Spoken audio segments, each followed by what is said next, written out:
Welcome to a Mick, a Mook, and a Mike. Hosted by four-time Emmy-nominated producer Frank Pace and retired New York City firefighter, 9/11 first responder, and Vietnam vet, Billy O'Connor. Today's guest, Tired MLB umpire Joe West.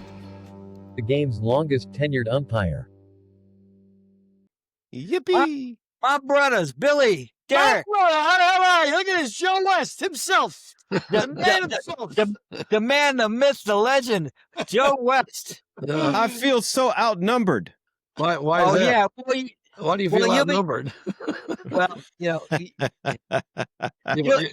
2-2 next podcast when we have Ben Smith on, okay? Oh, yes, that's true. I feel a little bit better. That'll make you feel better. How you doing, Joe? Great, doing great. I just got off the golf course. I think I shot 80 today. And with my handicap, I finished second low net. The guy who had a 23 handicap beat me out.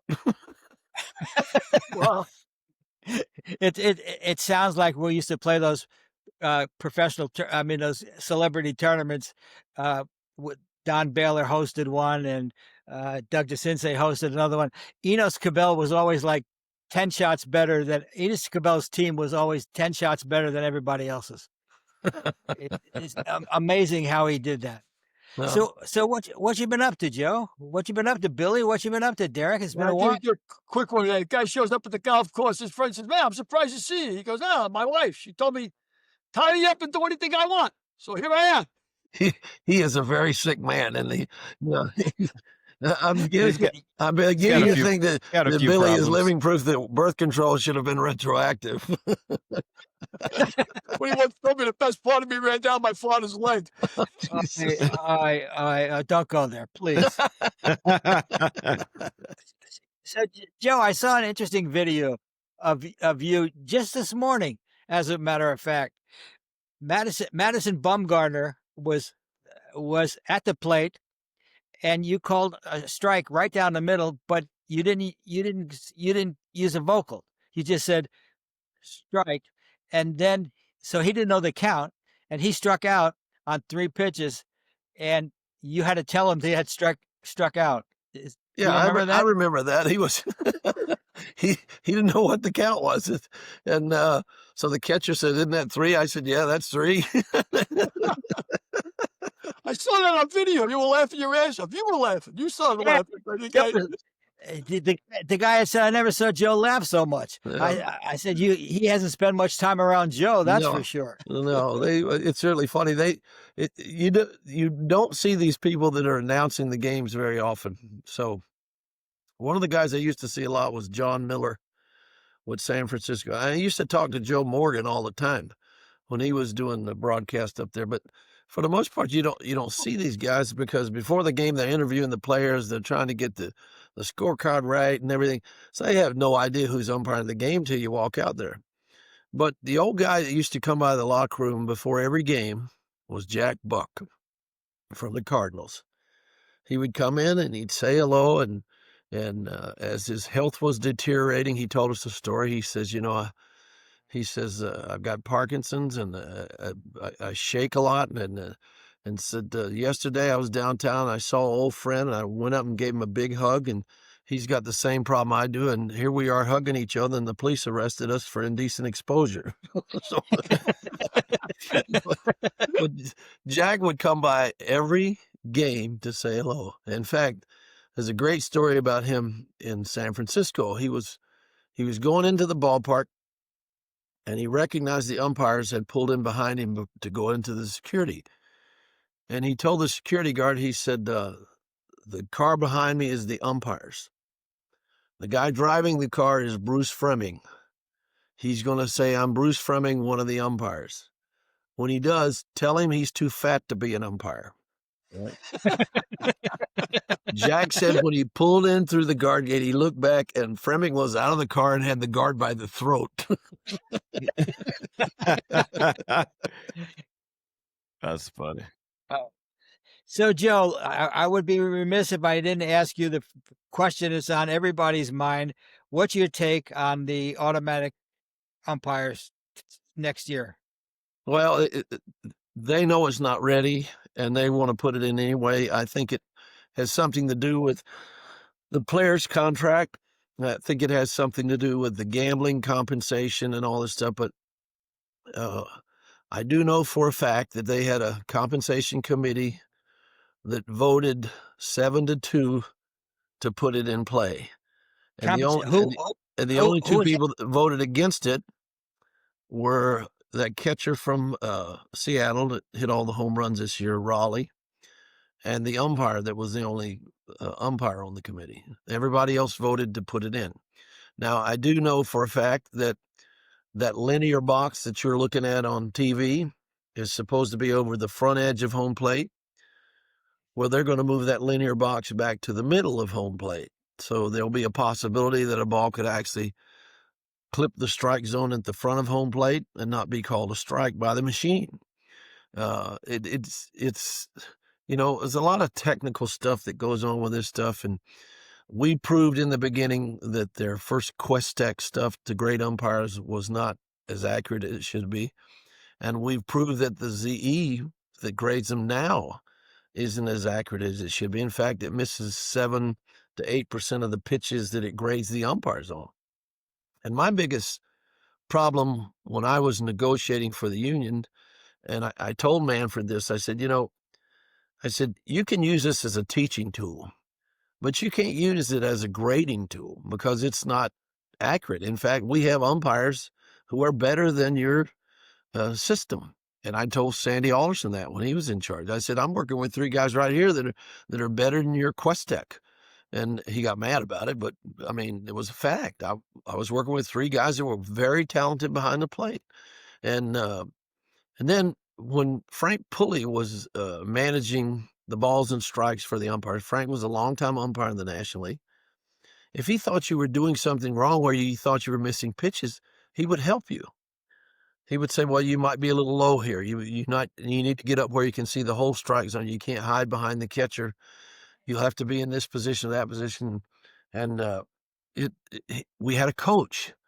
Well, when Frank passed, we didn't have a coach anymore. And I used to tell Manfred that. I said, you tell me this guy missed this pitch or he missed that pitch. If you can't tell me why he missed it, you're just as much a part of the problem as it is. So Manfred got that. He appreciated that. I told him, I said, the best golfers in the world pay $1 million a year for a coach. I said, we don't have one.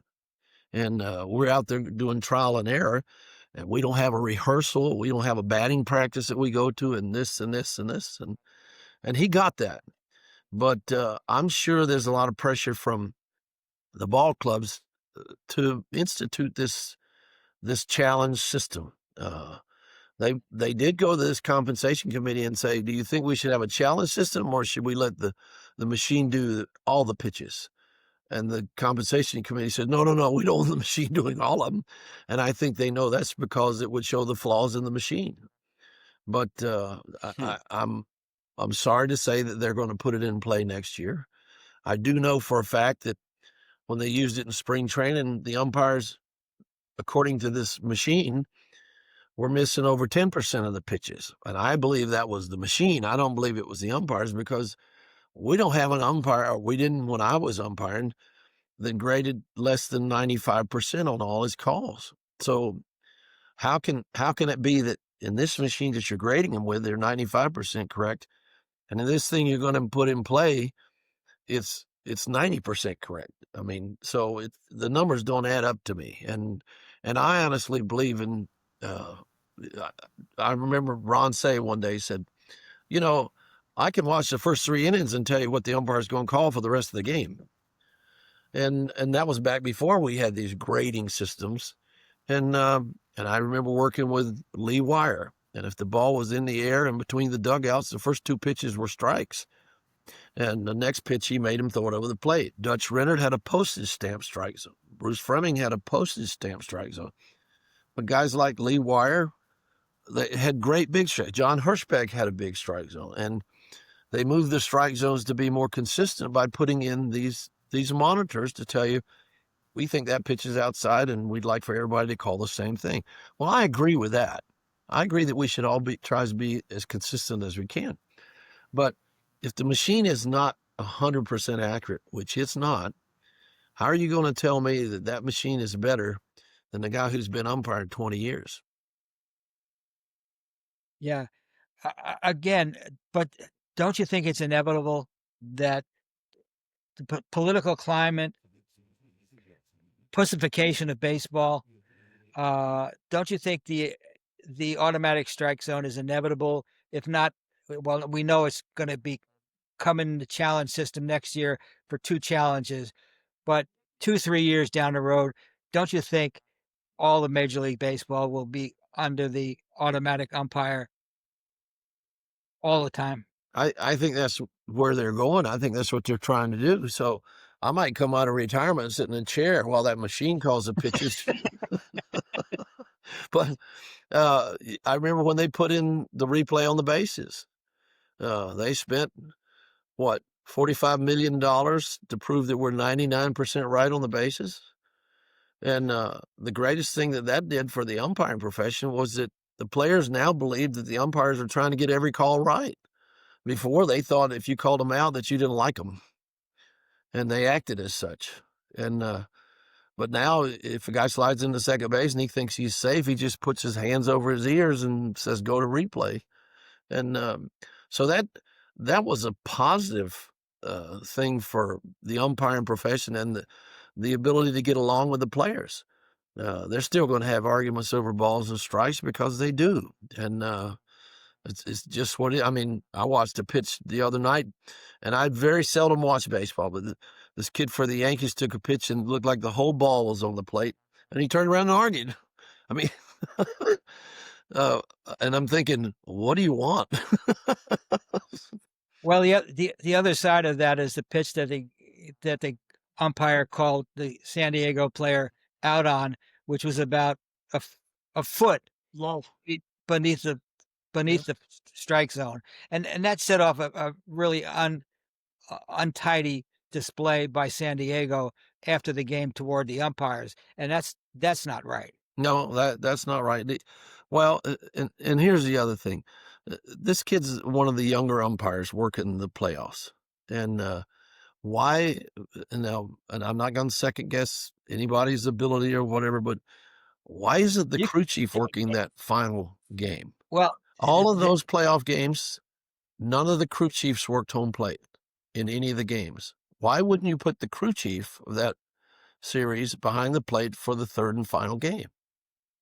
You could have the most experience. The guys worked the plate more than the other guys. I think it was a mistake of the office by taking the young guys and saying, throw them in there and see how they do. Well, everything was fine until that one call. So maybe we can learn from that. I can remember when I first started umpiring, the senior guy in the World Series worked home plate the first game and the 7th. And that was the way it was because that's the way baseball wanted it. I can remember back when, I think it was, you remember the year that Carlton Fisk hit the home run where he's waving his arms and trying to hold on? Yeah. That was the first year in the history of baseball that not one umpire working the World Series was a crew chief. Now think about that. Because in the early 70s, they put in a place where, okay, you're on a rotation basis. So nobody could work the World Series a second time until everybody in the league had worked it one time. So it was what was called the rotation system. So baseball, and all their genius, took all their senior guys and put them in the World Series those first years. So when he got to that year when the Reds are playing Boston, there wasn't a single umpire that was going to work the World Series. There was a crew chief. Now, they changed all that, and we negotiated to let them pick the umpires to work the World Series. Do you know in 1992, every umpire that worked the World Series, none of them were a crew chief. So it's happened twice in my career. You see what I'm saying? Uh-huh. And now in 92, they picked them according to how they graded in the system. But the first one, they had just run out of people to use for the senior. They had 6 umpires, and it was their first one for every one. Well, that's just bad management. Yeah. Well, I got to tell you, Joe, in watching the playoffs this season, I'm struck by how accurate you guys are. The umpires are. I'm going to make a little example here, but if the top of this is the top of this picture is the strike zone, I can't tell you, and this is the ball. I can't tell you how many pitches are on the edge of the strike zone that you guys get right. I mean, how can you? I mean, I know that's what you do as a living, but how if the ball is here, if the ball is here, how can you call that as how do you know that it's a strike? I mean, for all of your training, that's an imperceptible variance of a ball and a strike, and you guys almost always get it right. Well, I mean, how do you? I honestly think you're right, but here's the other thing. They do this for a living. And the crazy thing is, and I've said this many times, the harder they throw it, the easier it is because the ball levels out. The tough pitches to call or the slider at the knees or on the outside corner or this, that, and the other. And that machine we're talking about grading the umpires, it can't call a knuckleball because these machines are set up to use an algorithm to tell you where the ball's going to end up because they measure the pitch while it's out in front of the plate. They don't measure it as it crosses the plate. They measure it while it's still in front of the plate. So, I mean, there's a lot of stuff that we're debating here and fighting over that none of us can fix because right now they have not got this product where it should be. And you know what? I am all for something that helps the umpires. I'm all for something that helps the umpire get the play right.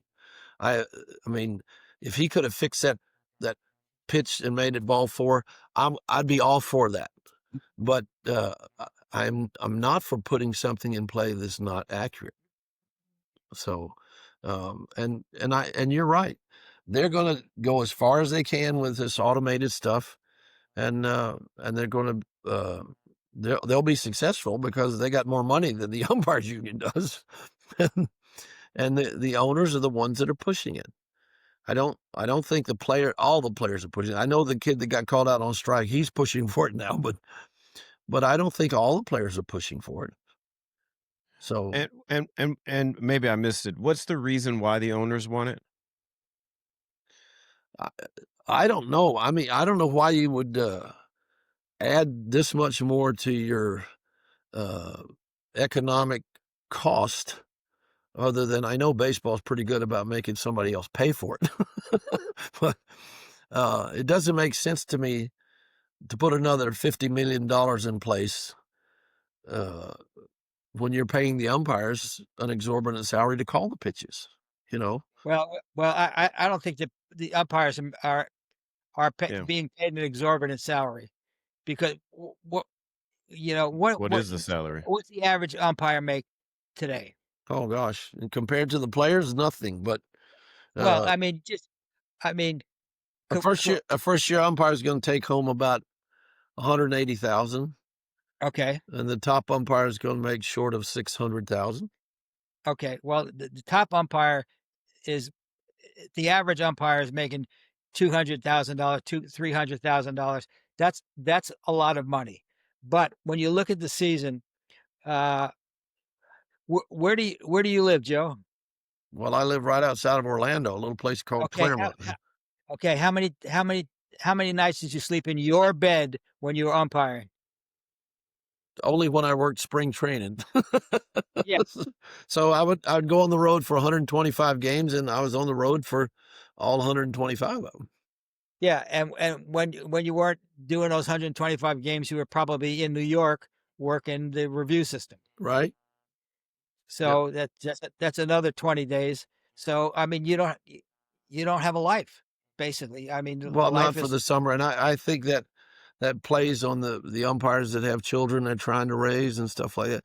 And granted, we have put in things where guys can go home for emergencies, guys can go home for graduations and stuff like that. And we put that in the contract, but it took years to get that. And And you're right. Everybody says, well, how many games did you work? When I say 5,460, and they say, well, nobody will break that record. You can't work enough years to break that record. Yeah, you probably can't because you're limited to how many games? 125 a year. Yeah. Yeah. But that's a So, nice shirt you got on, Frank. I like that shirt. I wear it with Yeah. pride. Wear it with pride. It's really sexy. Stop rubbing it like that. It'll turn into an overcoat. So what's your take on the playoffs? Well, I was a little upset when I see that they put in a system where if two teams are tied, you go by you play it off according to who had the best record against each other. Like, one of our greatest games you could ever have is when the two teams are tied trying to get to the playoffs. And now the Cincinnati Reds beat the Mets out of the playoffs because they beat them more games during the season than the Mets won. That hurts the game, I think. I think that if the Mets are tied with the Cincinnati Reds, they should have at least a one-game playoff to see who goes. And it's a moneymaker for baseball. I don't know why they put that rule in. Of course, I'm thinking it's only because it would be an extra game that they got to play, and that they can't work it out in the schedule. I mean, who knows? That's okay. You're right. The greatest game that ever was played was the 1951 playoffs. What Bobby Top? The Giants win the pennant. Yeah. That playoff game. And when the Angels lost to Seattle in, I think it was 96, that was a great playoff game too. I mean, those are two memorable games, but Major League Baseball's doing away with that. Well, you remember that game that, of course, we're the only ones old enough to remember that game, but the Giants win the bit. But did you know that Ernie Harwell was one of the announcers of that game? You remember the broadcaster for the Tigers? Yeah. Well, before that season started, O'Malley's announcers for the Dodgers were sick, and he needed an announcer. So Walter O'Malley traded a backup catcher to the Atlanta Crackers minor league team for the announcer to come announce for the Brooklyn Dodgers. And so he was announcing for the Dodgers when Bobby Thompson hit the famous home run. A few years later, Ernie Harwell went to do the Giants. And maybe that was when he went to do the Giants. It could be because he went to the Dodgers first, then he went to the Giants, then he went to Baltimore for like a year or 2 years, and then he became the announcer for the Detroit Tigers for over 35 years. But Ernie Harwell was announcing that game because it was televised. And the guy that says the Giants win the pennant, that was Russ Hodges. Right. He was doing the radio feed. They can't find the feed from the audio from the television feed. And Ernie was announcing that game. I mean, how special is that? You look back on that and you see how big that career was. And Ernie Harwell, what a sweetheart he was. He's another one that would come by the locker room and say hello. He and Jack Bucket, probably the only two I remember coming by the locker room. Well, Mike Shannon did. But, I mean, you look back on all this, I've been very fortunate in my career to have dealt with what my profession and all the people I've met, and as many people as hated me. But, and I look back on it, and some of the greatest compliments I get were from, even though we didn't like you, we wanted you to be working that big game. You know what I'm saying? And that's a great compliment. And I tell people all the time, the winning pitcher walks off the mound and says, "Great game." That's not such a big deal. But when the losing pitcher walks off the mound and says, "Thanks, good job back there," now that's a compliment. So that makes a big difference. So you're coming out of retirement, basically, is what you're saying. Well, they put that system in. I can sit in a rocking chair behind home plate. You with a machine. I don't like that ball. Can you imagine Earl Weaver today with that machine, or Billy Martin with that machine? Holy cripes! Holy crap! They put that machine in Arizona when Curt Schilling was pitching, and because the machine was grading the umpire behind the plate, he wasn't getting the ball a couple inches off the plate. So after the second inning, he went in and took a baseball bat to that machine. he got fined a pretty penny for it, but he took a bat to the machine. Well, Maddox might have taken a bat to the machine too, because he was given a wide sway with that strike zone, wasn't he? Especially when Eric was umpiring. And you're right, Eric Gregg, that probably killed Eric's career. But if you look at what the Braves used to do, they would dominate young umpires. The catcher would sit just off the plate outside, and he'd catch the pitch and not move. And, of course, Bobby Cox would yell from the dugout. And after about 3 innings of getting yelled at, the kid would probably call it a strike. I mean, I was very lucky. When I came up with Jerry Crawford and Eddie Montague and Jim Quick and those guys, and our boss was Al Barlick. And Al Barlick, if he thought you'd let somebody yell at you, he wouldn't hire you to work in the National League. He just wouldn't hire you. He said, I don't want you to take any grief from any ball player. You run the game, they get out of line, you take care of it. So when we came to the big leagues, somebody yelled out of the dugout, you'd tell them to shut up or you kick them out. And it works. After a while, they'll leave you alone. You kick enough people out, they'll quit doing it. And but the American League didn't want that. The American League wanted to say, no, it's okay. The ball might have been outside, whatever. And so there was two different styles of umpiring. And but Barlick, he didn't put up with it. And you look back on the guys that worked with Barlick, like Jock O'Conlon, he didn't put up with it. Chris Pellicudas didn't put up with it. John Kibler didn't put up with it. I mean, Tom Gorman was the coolest old guy you ever want to work with. He's a big old Irish guy from New York. He actually pitched for the New York Giants. And the kid would come to bat and he'd say, how are you, my son? Everything all right at home? Strike one. It's a second pitch. How are the wife and kids? Strike two. Third pitch. Nice to see you, son. I mean, and he was a big strapping Irishman. And I worked my first series in the big leagues with him, and we had the Dodgers and the Braves. And I'm working third base, and who's the third base coach but Tommy Lasorda? And he said, you know that Tom Gorman? I said, yeah, I know him pretty well. He says, he's the worst umpire in baseball. Now I'm thinking he's setting me up for something, right? So I said, well, Tommy, you're a big guy. If you got any guts, you'll go down and tell him that you told me that. If you got any guts at all, you'll go. He says, I will. I'll go down next inning when I come in. So the next inning, Tommy went out to home plate before he's coming to third base. And I look up and Tom Gorman is laughing. He's got his head back and he's roaring with laughter and everything. So now I'm upset because I don't know what Lasorda said. So the next inning, I went down to talk to Tom Gorman. I said, what did he say? He said, I knew you were coming. He said, when we were working in the Dominican Republic, Tommy got in a fist fight in a bar and was getting his ass kicked.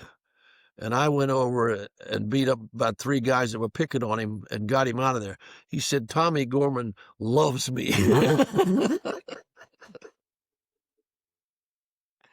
That reminds me of a story. I got to think if I can get it right.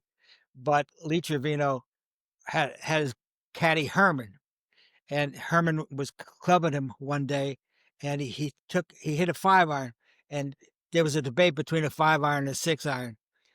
Herman said, hit a 5-iron. Lee wanted to hit a 6-iron.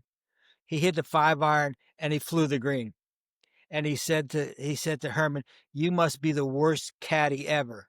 And Herman said to him, well, that would be too much of a convenience happening to have the worst caddy with the worst player. Too much of a coincidence, huh? Of a coincidence. Are we going to put Joe on the spot and tell him who's picks for the playoffs or what? Come on, I'm biting at the bit here. Well, I'll guarantee the umpires don't lose a game. Yeah. Let me ask you, what's your take on Ohtani? Did you ever call up a game with him pitching? I never had him behind the plate. No, he's a great athlete, and I'm a little concerned that if the Dodgers think he's going to be their ace for this kind of stuff, that will hurt him in the long run. And that's just my opinion. I mean, he may go out and throw a no-hitter the next time out, but I think it's tough when you're asking the guy to do as much as you're asking him to do, and then be a starting pitcher for 2 of the next 5 games or 7 games. It's just, that's tough. And I mean, I can remember when the Astros signed Nolan Ryan for $1 million, and somebody said, $1 million and he only pitches every 4th day. How can you do that? Of course, that was back when nobody was getting $1 million. And then you look back on what this guy had to do to be the kind of pitcher he was, and you say, well, he's probably worth $1 million, you know. But you're asking a lot of a guy to be your starting pitcher for 2 games in this next series, and still play every day. It's not easy, and you know, I'm surprised that, of course, Frank, you're friends with Johnny Bench. A catcher takes as much of a beating as anybody in all this kind of stuff. And I can remember in Johnny's career, he wouldn't catch the Sunday afternoon game. He would catch all the other games, but Sparky would give him Sunday afternoon off. And I forget the backup catcher's name that would come in, but Plummer? Yes. He and Jerry Crawford hated each other. And every time they put him in to replace Johnny, it wouldn't take 3-4 innings and Jerry'd kick him out of the game. And Johnny'd come out and say hello to Jerry, said, thanks a lot.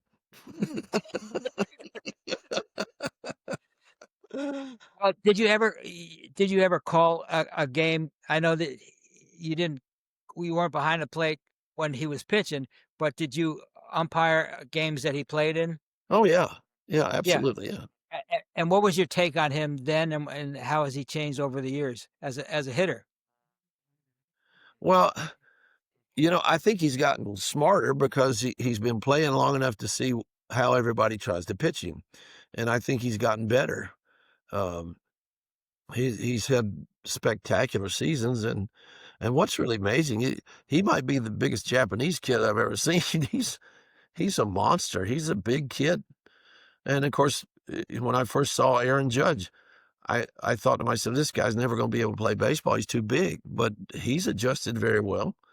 And it just shows that pretty much any size guy can play baseball. You compare those 2 guys to Altuve, who plays with the Astros, and you know, sometimes it's not how big the dog is in the fight, it's how big the fight is in the dog. So I have to respect all these guys the way they perform, and I would say that kid that caught in Seattle this year hit all the home runs. Cal Raleigh? He's spectacular. I mean, and he's a catcher. And Johnny Bench will tell you, my priority when I caught was to handle the pitching. He said the hitting was secondary. But and I think Johnny, for the longest time, had the most home runs. Well, maybe Piazza beat him for most home runs as a catcher, but that's a tough job. But to go back to Ohtani, it's tough to put all your eggs in one basket and go out there and pitch, and then the next day you're going to play DH or right field or whatever. So it's not easy, and you got to applaud the Dodgers for using him the best they can. But it's amazing. So who's going to the World Series? Well, that's not hard. It's the team that wins the most games in these playoffs. Don't you know anything, Don? Don't you know anything? You don't really think I'm gonna fall into that trap, do you?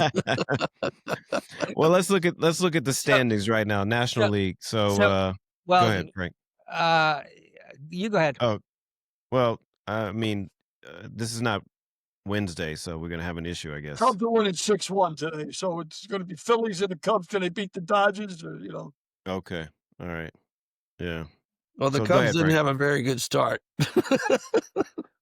No. I mean, when they went up to Milwaukee, they scored 6 runs on them in the first inning, so they haven't had a very good start. Okay, so then let's do it differently then. Okay, so National League East, who's the best team? Well, Team scores. What team wins the most games? yeah. I mean, Come on. you looked at the standings. What did you see?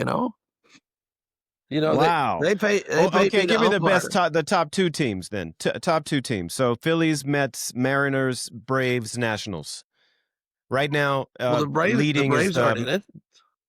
Mets are gone. And the Mets, Okay. the Mets got You got beat out. Phillies, Cubs, Dodgers. Okay. Yeah, I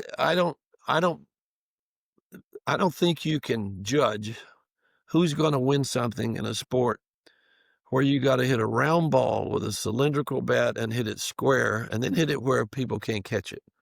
Hey, Joe, watch me do it. Dodgers are going to win the World Series. Yeah, I don't believe that Billy knows this. I don't know why anybody even bets, because the house always wins. Without a doubt. You know, I mean, how can anybody bet on a football game? I'll tell you what. Look at the Rams. The Rams had the guy fumbled twice the other night or the other week. On a 1 yard line. That was crazy. Who knows that?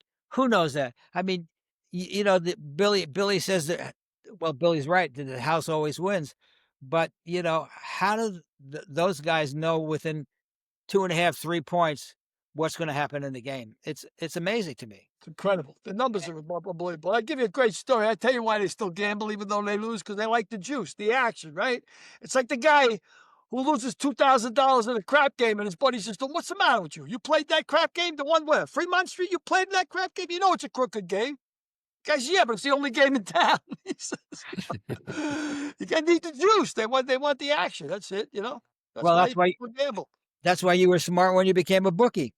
Well, yeah, I thought that was the smartest way to stop gambling, start taking action. Of course, that didn't work either. I started betting more than I ever bet. But imagine nowadays, Joe, you got bookies advertising on television. I mean, every commercial. I mean, it's DraftKings this, DraftKings that. You put an addictive device like a phone in the hands of a compulsive kid and give him access to gambling all the time. What could possibly go wrong? Right? To things he can't win at. Well, Billy, you're like the guy that goes to Vegas and he comes into the bar and he says, "I just bet on 12 football games and didn't win a single one." And the bartender says, "Do you ever think about betting on hockey?" He said, "I don't know anything about hockey." What do I know about hockey? Yeah, I mean, it's just they want the juice. I heard, this is crazy, but now I read about 2 weeks ago, the third or fourth biggest thing that people are gambling on is Asian ping pong. Wow, really? Because it goes on 24 hours. It's on all hours of the night, and people are betting ping pong because there's nothing else to bet at 3 o'clock in the morning. Well, the last couple of years I worked, we had to turn the line cards into the official score 30 minutes before the game so that Vegas could put the line on the game. Yep. And baseball is getting paid 1% of everything gambled in Vegas on baseball. And that's where all this money's coming from. This money is found money. And that's why these salaries are as big as they are. Now, is that going to dry up? I don't know. But if you, like you said, it's an addicting kind of thing. You want to gamble on this and gamble. And they're talking about putting gambling machines in the stadiums. Well, listen at this. Well, didn't we read, Frank, that the NFL is supposed to make more money this year from gambling than they do from television? Well, I maybe you read it, but I would believe it. from our research on one of the 3 books that we wrote, Lamar's Gamble, along with Combustible and If These Lips Talk. Who would ever think there would be an NFL gambling czar getting paid? Yeah, that's correct. And how about the 2 Cleveland pitchers that are under suspension because they think they threw balls on the first pitch when the betting line was throw ball? I mean, How are they going to prove that? well, I don't know. Joe? Record? Well, they have investigators out. They suspended an umpire this year because he was, I don't know what the word would be, but he knew this professional gambler, and the professional gambler was had actually used his website to place a bet. So he got suspended for gambling, and this is one of their better umpires. Huh. They released him this year. I don't know if he'll get his job back, and his job will be tainted from now on just because of who he hung around with. The Black Sox scandal. I mean, they suspended Joe Jackson, and what did he hit 400 in that World Series? I mean, Well, I'm sure Joe Jackson will have his day along with Pete Rose. you know. But there's another thing, Pete Rose has been banned, and some of Pete's problem is Pete himself, because he wasn't the most gracious of sorts when things happened, but you can't take away the fact that he was a winner everywhere he went. He won in Cincinnati. He won when he went to the Phillies, he taught them how to win. They had the best team in the National League East, and couldn't close the deal. When he got over there, he'd yell at the other players. You got to run. You got to hustle. You got to do that. He's the only guy I ever saw yell at Mike Schmidt. Nobody yelled at Mike Schmidt. And Mike Schmidt gave him credit. Yeah. For making him a better player. Absolutely. Wow. But, and it's a hard thing to look at. Pete didn't have a great arm. He wasn't very fast. He didn't have any power whatsoever to hit the ball out of the park. And yet he got 4,000 some hits. Yep. And of course, Whitey Hurst, like I said, if he hadn't played on AstroTurf, he wouldn't hit that well. But, yeah. Well, he did over the course of how many years? 20, 22 years? How many years did he play? Yeah, he was over 20. Yeah, well, look at Ichiro, 52 years old, is still playing the outfield for the Seattle Mariners when they're in practice, and he's the only guy that's even approached or even surpassed Pete Rose. Is that they have this certain work ethic that nobody else seems to have. Yeah. I mean, he's 52 years old. He's got more hits than Pete when you put together his Japanese league. Yeah, if you put the Japanese career and his American career, he got more hits than Pete. Yeah, you're right. Yep. And, the Japanese are proven now that they're pretty good players. Yeah. Because there are a lot of them in Major League Baseball. There are a lot of them. And they're especially good players and pitchers. And the Japanese have done great in golf, great in female golf. And, now they're taking over baseball. Years ago, I went over to Japan to work the Yankees and the Tampa Bay Rays. I guess they were called the Devil Rays back then. But anyway, it was a 2-game series. We had 2 exhibition games, and the 2 games between them would start the season for the American League. And I knew for a fact that when you met somebody in Japan, you had to have a business card with your credentials on it. So I had a friend named Stanley Kay, who managed an all-girls jazz band out of New York. They were called Diva. Outstanding jazz band. They're excellent. And he had 2 members of his band that were Japanese. One was the bass player and one was the piano player. So he was going to play over in Clearwater. And so I arranged to go over and see him before the season started. And what was funny was that's where I met Harry Connick Jr.'s dad, Harry Connick Sr., and his wife, because they were friends of Stanley Kay. So anyway, and Harry Connick's career he was the district attorney of New Orleans, and he had hired Stanley's people to run a thing to raise money for his campaign. Anyway, so I go over there and I go up to the bass player and I asked her, I said, can you write this on something that I can put on a business card? And I said, I want to say Joe West, Major League Umpire, 245 Park Avenue, New York, 10022, so on, right? And she goes, oh, yes, yeah. So she gets out this little, like a iPad, and it's translating the Japanese or the English to Japanese.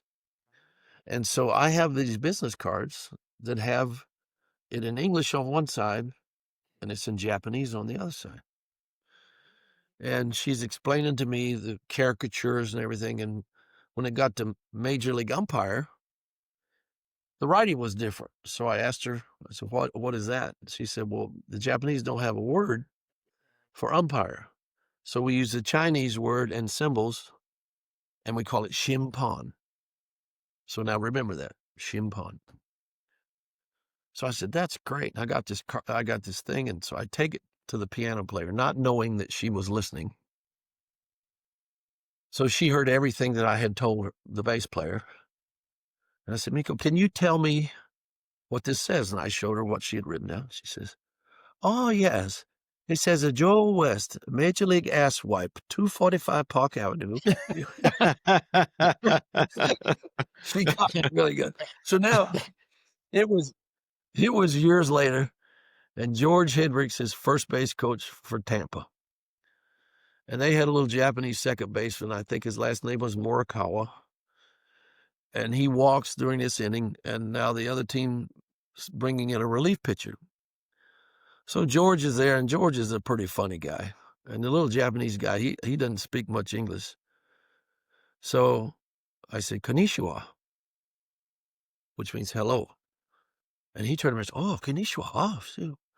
And I pointed to myself, and I said, shimpan. And he goes, oh, shimpan. Ah. And I pointed to George and I said, asshole. And George said, don't you be listening to him.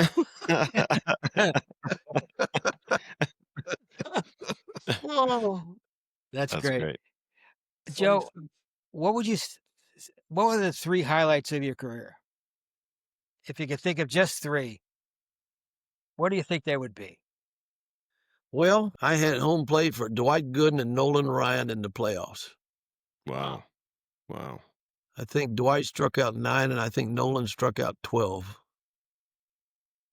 And they were just awesome. They blew everybody away.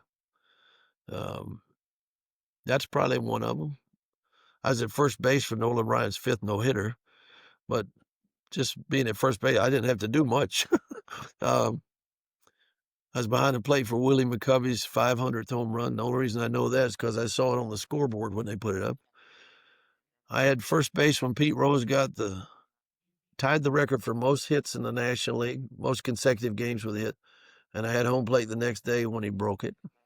I had that play at first base with the Yankees and the Red Sox where Alex Rodriguez reached out and slapped the glove with his hand, and we reversed it. I had to change that, and that might have been the biggest event of all of them, because that really helped us go to the replay system, because the first base umpire didn't see what had happened. I mean, I had a whole bunch of, I tell people all the time, the greatest part of my job was being part of history every day. Some days are bigger than others. I'd Clay Buchholz's no-hitter behind the plate. That's the only no-hitter I had behind the plate. All those, we had what's the guy's name from Seattle, had a perfect game. I was at first base for that, and had a perfect game for one of the Braves pitchers. I think it was Merker, when he had a perfect game against Atlanta.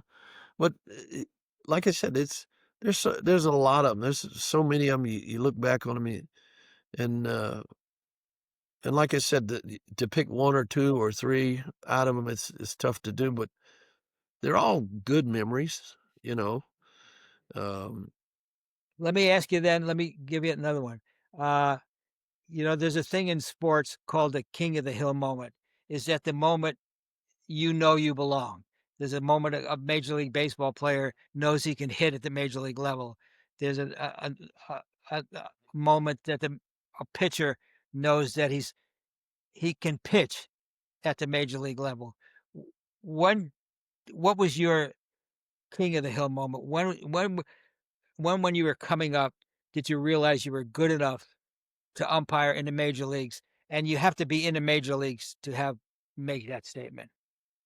Well, I think it was like my first or second year when I was in the National League office, and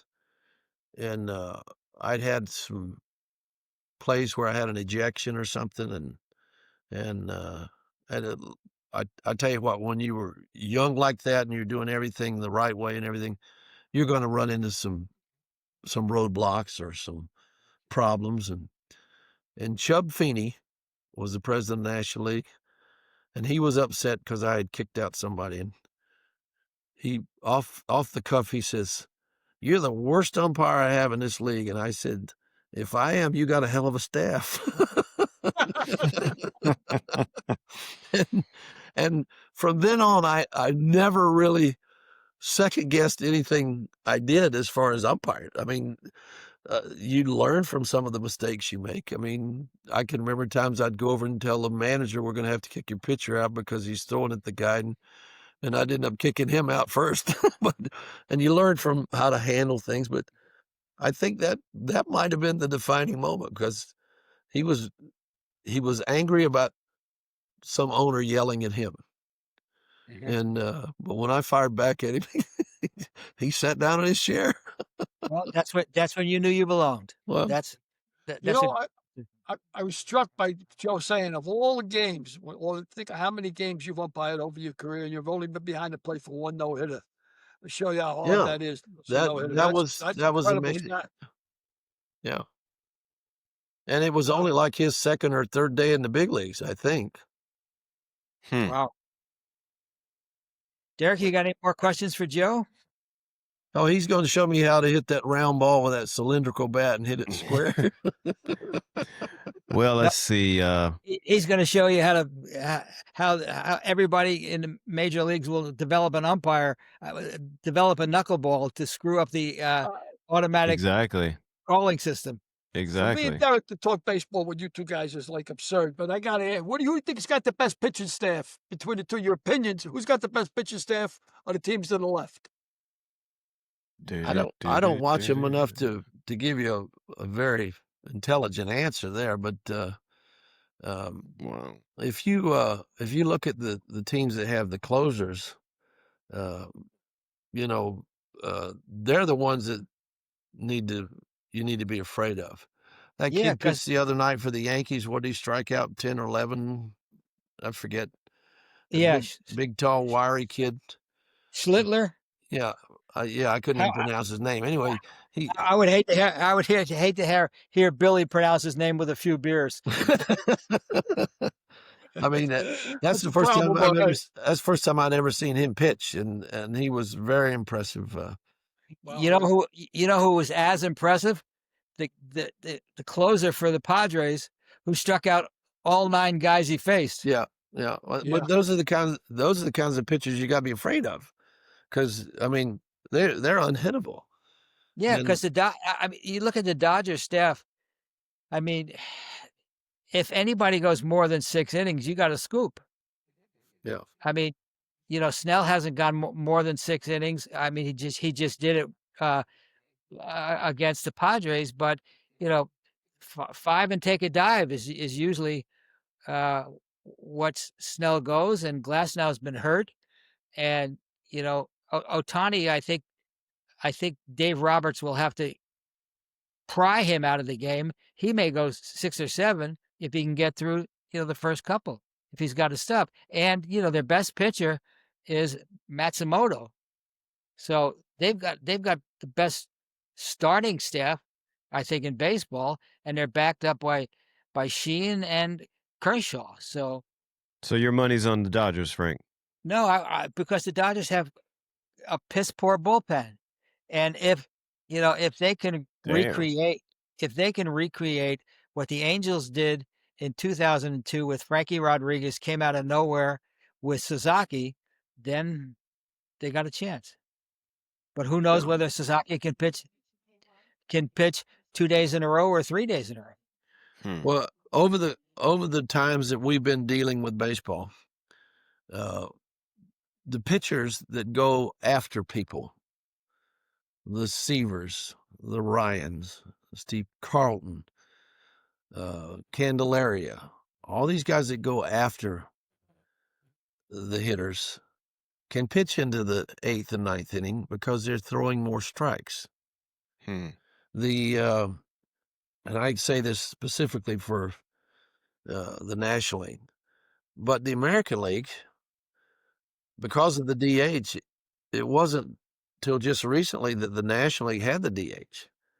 And I used to tell people that if Tom Seaver threw more than 9 pitches to the 7th, 8th, and 9th hitter, somebody fouled off a 2-strike pitch, because they would go right after him knowing that the 9th hitter is going to be the pitcher. The DH was put in the 70s, I think 73, and it's been a bad rule for baseball ever since. And it was put in because the National League was outdrawing the American League, and they wanted guys like Mickey Mantle and Yastrzemski and those guys to play a couple more years as a DH to try to increase the attendance.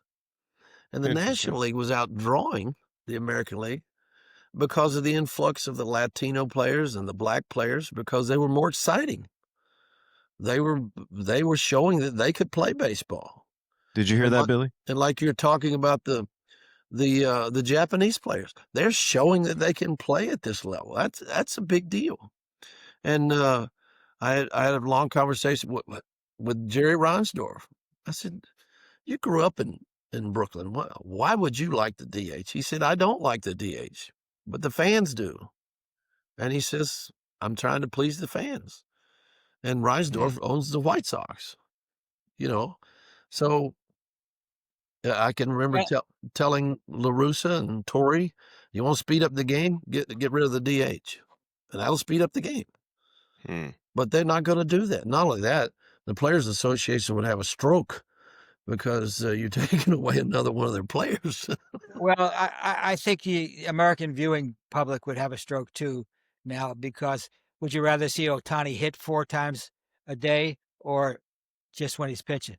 Because he couldn't play the outfield. I mean, he could, but he couldn't play the outfield, play the outfield and pitch. I mean, good point. I mean, look at a guy like Stanton for the Yankees, or Judge when he's hurt and he can't play. They can DH, and it's much more exciting to watch Stanton swing than it would be to watch a pitcher who's going to hit like what was his name, Hank Aguirre, who hit 083 in his career when he was a pitcher for the Red Sox. Hit. Yeah, but you got guys like that Bumgarner. He could hit. Bob Gibson could hit. Drysdale could hit. I mean, you can say what you want to. Some athletes are better than others. And, no, there's no doubt about that. But predominantly, a DH is going to be a better hitter than a pitcher. He should be. Should be. Joe, I got a question. When you're behind the plate, do you pay attention to the pitcher release like the players, like the hitters do, or do you just watch the strike zone? Yeah, you watch the pitcher's release. You watch where the player's hands are hitting. One of my tidbits was I'd watch to see how the hitter held the bat in his hands, and if the butt of the bat was away from his hands, I would know whether if a ball hit him there, whether it hit the bat first or hit his hands first. I would always check that no matter who was batting. How does he hold the bat? And then another thing one of the things that I learned early on is a hitter can't hit the ball above his hands if his arms are at 90 degrees. Now think about that. Put your elbows down and put your hands together at 90 degrees. A ball above that, he can't hit, so you can't call that a strike. Yet, if he does a check swing and the ball comes in under the bat, it can't be high. I mean, those are just little things that you have in the back of your mind as you're focusing on everything. That was a great question, Derek, because I never thought about where does Joe pick up the pitch. Does he pick it up at the point of release, or does he pick it up, en route to the plate, or is he focused on the home plate? Is he focused on the strike zone and only the strike zone? Yeah. Oh, you're actually focusing on a lot of different things, but yes, the strike zone is the last thing that you're probably focusing on. And I got another. Well, I was going to say, because Rod always told me once the pitcher's release point, then before the release point, he just focused on the logo on the hat, the pitcher's logo on the hat. He would see the logo on the hat and then go to the release point and pick up the ball from there. Wow. Interesting. Interesting. Yeah, So Mike almost like Shannon told me a story one time because he played with Stan Musial. And he said Stan only had one spot on his bat. He said he could hit with the same bat all year because he didn't hit it except on that one spot. And he said, so I went to him and asked him, what do you look for when the pitcher's throwing the ball? And he said, Stan said, well, there's a tunnel out there. When that ball gets in the tunnel, then I start my swing. Mike said, I've been looking for that tunnel the rest of my life. Where is the tunnel? That's funny. Wow. And I have another question about pitchers. How do you know? Well, first of all, how do they cheat? Well, most of the cheating's done with the catcher scuffing the ball for them. Okay. All right. But So you they don't do that anymore because, I mean, how many baseballs does a team go through in a regular game? I mean, if it hits the dirt, they throw it out. If they foul it off, they throw it out. How many balls? I'll ask this question to Joe. How many balls did you use in a game when you broke in, and how many balls did you use in a game when you left? Well, it's always been 6 dozen put in that original bag, but for the most part, like you said, it depends on whether they hit the dirt or not. But and I guess I was really guilty for making them throw the balls out when they hit the dirt, and we had a situation one day with a young umpire, and the ball had come in,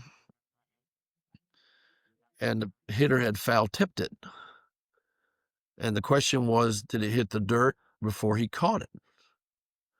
Which would be a foul ball. And so there's an argument. They're arguing whether the catcher caught it in the air or didn't catch it in the air. I said, well, let me have the ball. Well, they wouldn't let me have the ball. So that let me know that he didn't catch it in the air.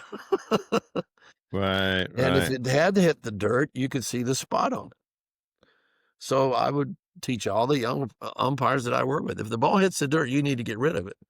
Because if a ball comes in and he fouls it and it goes, and the catcher's arguing yes or no, and you got 2 or 3 dirt spots on it, well, now you're lost. So, but a lot of that, and Torrey used to get mad when we'd throw the balls out.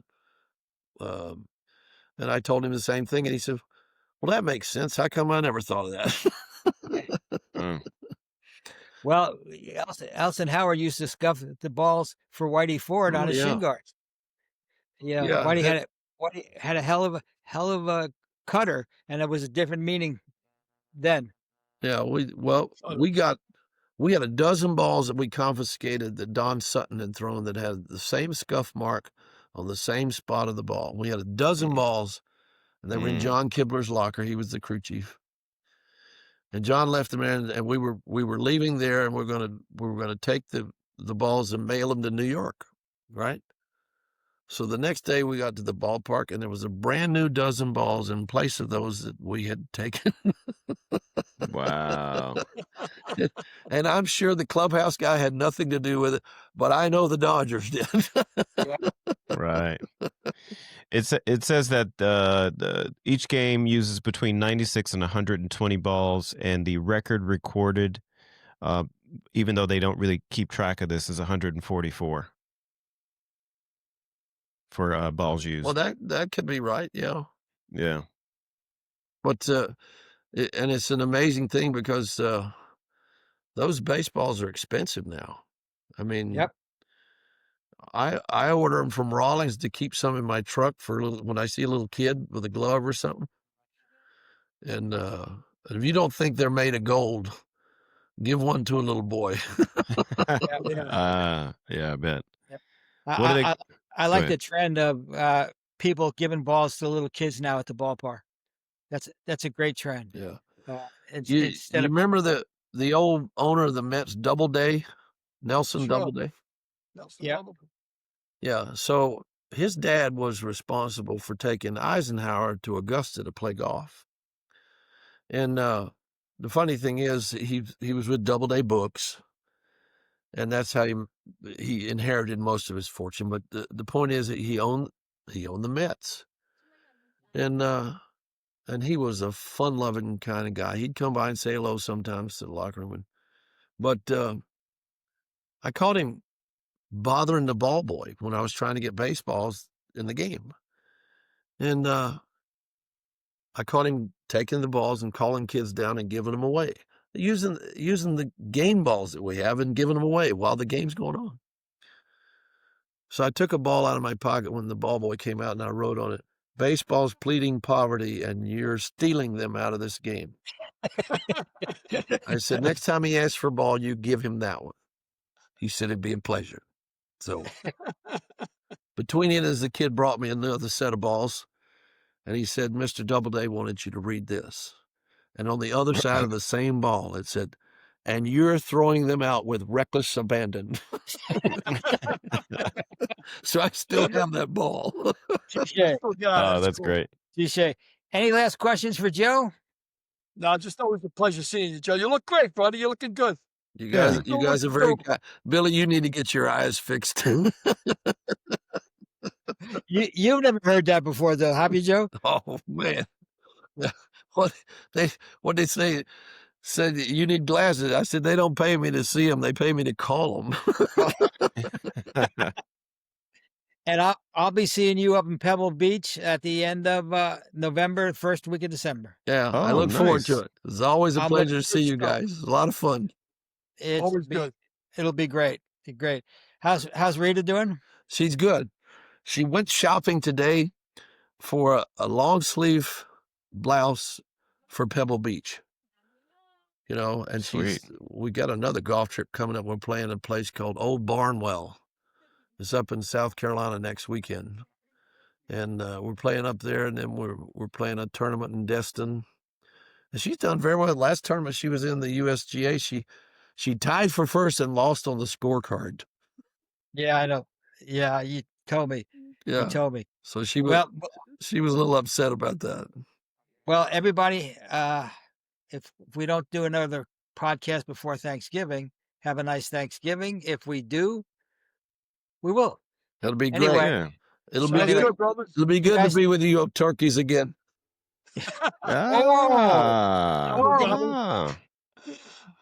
one for the old Yeah. line. One for the road. We had One for a golfer down here named Larry Ziegler, and he went in thinking they're going to put another stent in his heart. Was that Larry Ziegler, the pro golfer? Yeah. So he goes in, and they wheel him right into open heart surgery.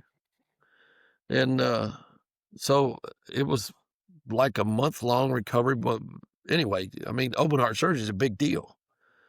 So I call his phone one day to see how he's doing, and this real gruff voice answered the phone. And I said, what are you, the paramedic? Is he okay? And he said, this is Red Shandies. I said, well, where the hell are you? He says, me and Larry are duck hunting. Wow. I said, let me get this straight. 2 turkeys are hunting ducks, and he's like, Hey, while we're on golf, or sort of on golf, what'd you guys think of the Ryder Cup? I think I was embarrassed. Scraped themselves. I think it was terrible. Like, I can't believe it. I mean, I thought they charged high enough to keep out guys that would go out of their marbles, but I mean, you got it. It's golf, man. I thought the only classy thing that came out of the Ryder Cup was the letter that Watson wrote, Yep. congratulating the Europeans and apologizing for the bad conduct of the fans. Disgraceful. And quite honestly, I think that rule where when a guy is hurt and each team gets half a point is a fair rule because it's supposed to be a gentlemanly game. Well, I've always said this, Frank. Golf and tennis were gentlemen's games, and then they let the Americans in.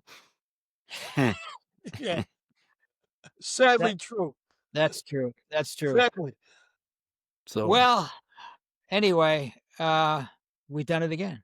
yeah. Good Great seeing you guys. podcast. Thank you so much for joining us. Always good seeing you, Bella. And Good I to look see forward you to guys. seeing you in Pebble Beach. Me too. Me All too. right. Take care, Take Derek. care, guys. Billy and Derek, I'll see you in church. I'll see you in Yes, church. tomorrow in the morning, Have a nice 8 silent collection. I'll be passing the baskets. I don't want 8 no o'clock. rain. 8 o'clock, guys. Church tomorrow, 8 o'clock. 8 o'clock church tomorrow. All right. Take Church care. in the morning.